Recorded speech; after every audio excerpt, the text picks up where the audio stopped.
You, John Fitzgerald Kennedy, do solemnly swear. I, John Fitzgerald Kennedy, do solemnly swear. That you will faithfully execute the office of President of the United States. That I will faithfully execute the office of President of the United States. And will, to the best of your ability. And will, to the best of my ability. Preserve, protect, and defend the Constitution of the United States. Preserve, protect, and defend the Constitution of the United States. So help you God. So help me God.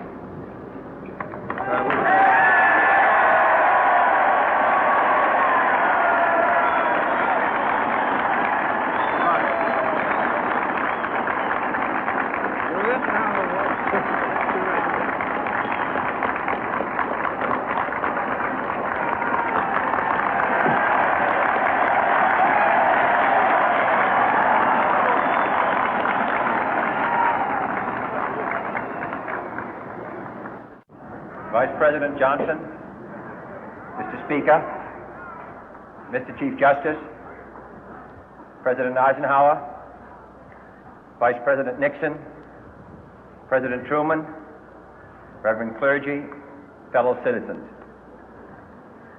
We observe today not a victory of party, but a celebration of freedom, symbolizing an end as well as a beginning, signifying renewal as well as change.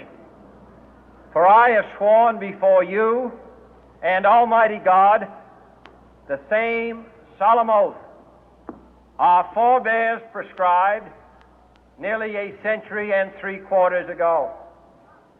The world is very different now, for man holds in his mortal hands the power to abolish all forms of human poverty and all forms of human life.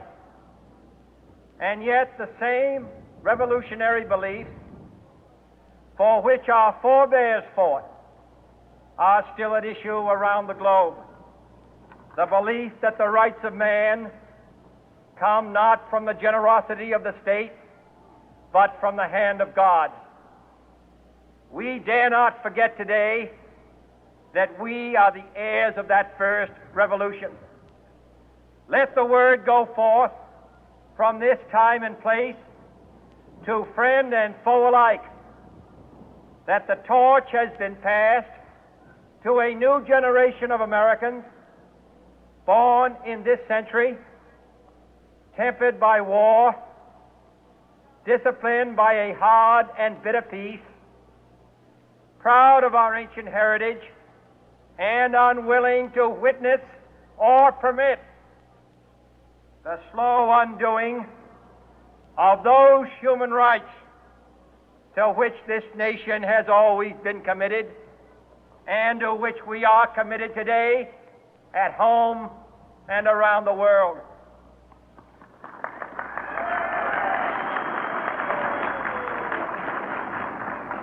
Let every nation know, whether it wishes us well or ill, that we shall pay any price, bear any burden, meet any hardship, support any friend, oppose any foe to assure the survival and the success of liberty.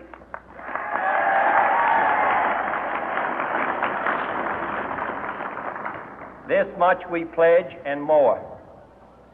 To those old allies whose cultural and spiritual origins we share, we pledge the loyalty of faithful friends. United, there is little we cannot do in a host of cooperative ventures. Divided, there is little we can do, for we dare not meet a powerful challenge at odds and split asunder. To those new states whom we welcome to the ranks of the free, we pledge our word that one form of colonial control shall not have passed away, merely to be replaced by a far more iron tyranny. We shall not always expect to find them supporting our view, but we shall always hope to find them strongly supporting their own freedom, and to remember that in the past, those who foolishly sought power by riding the back of the tiger ended up inside.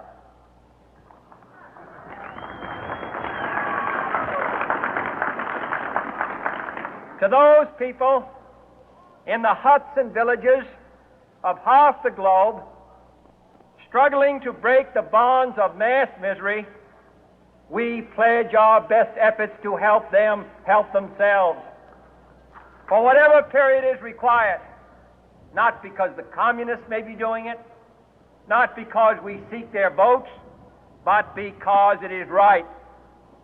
If a free society cannot help the many who are poor, it cannot save the few who are rich.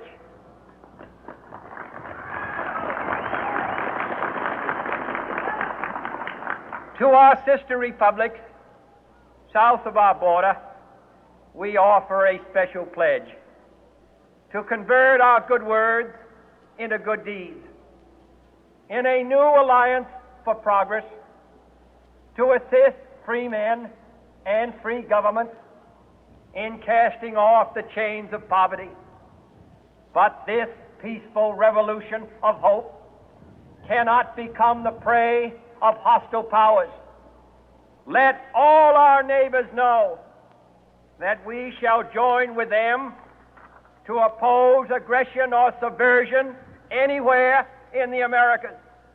And let every other power know that this hemisphere intends to remain the master of its own house.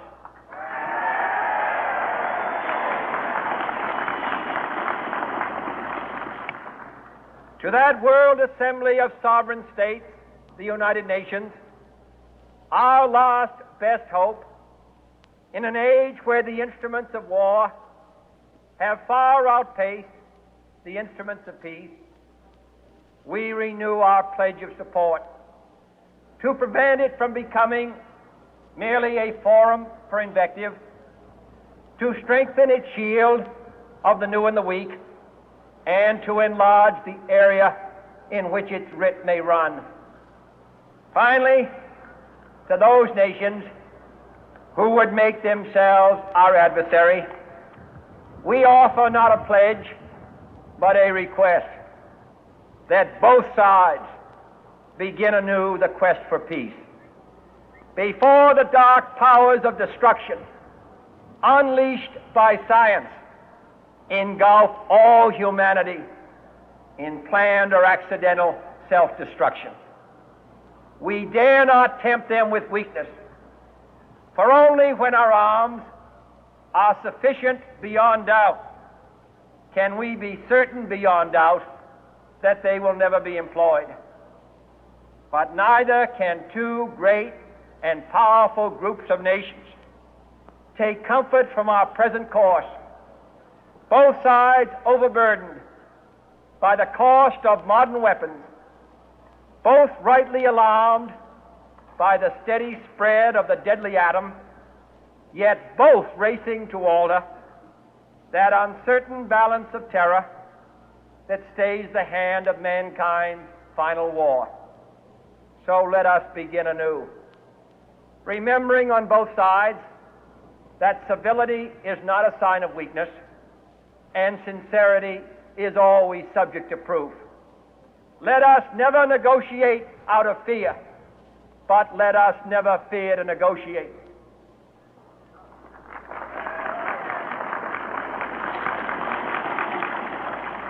Let both sides explore what problems unite us, instead of belaboring those problems which divide us.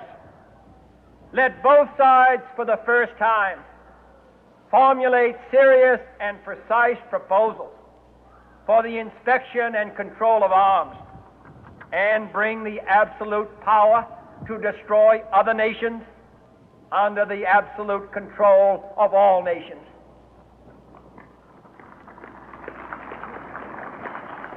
Let both sides seek to invoke the wonders of science instead of its terrors.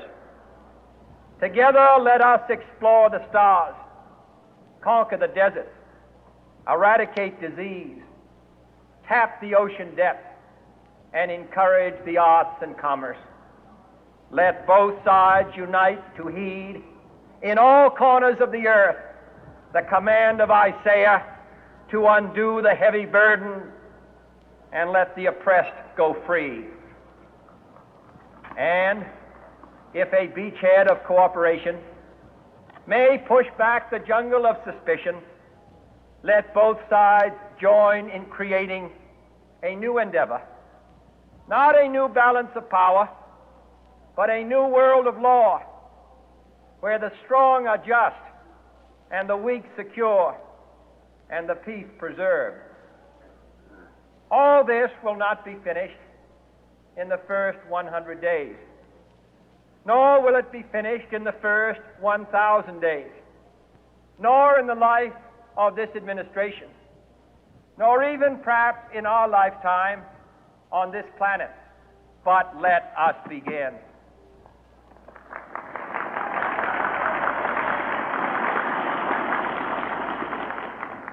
In your hands, my fellow citizens, more than mine, will rest the final success or failure of our course. Since this country was founded, each generation of Americans has been summoned to give testimony to its national loyalty. The graves of young Americans who answered the call to service surround the globe.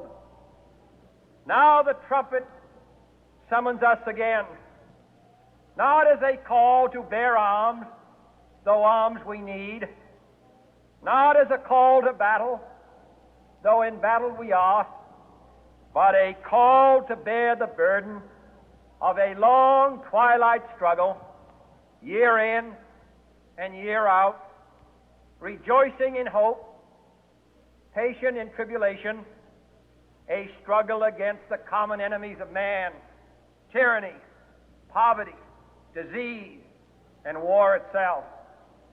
Can we forge against these enemies a grand and global alliance,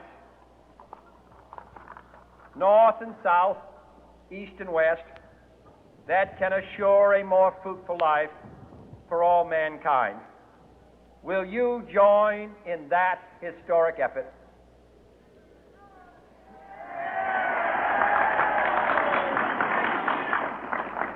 In the long history of the world, only a few generations have been granted the role of defending freedom in its hour of maximum